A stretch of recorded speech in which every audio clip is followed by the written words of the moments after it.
தையல் நல்லாளை தவத்தின் தலைவியை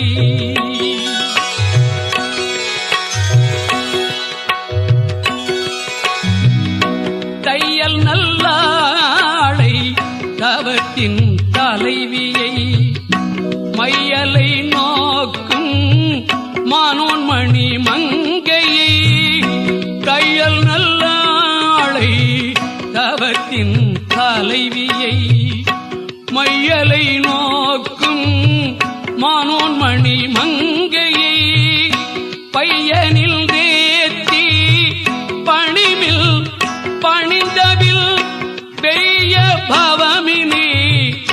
மேவகிலாவே பையனில் தேத்தி பணிமில் பணிந்தவில் பெய்ய பவமினி மேவகிலா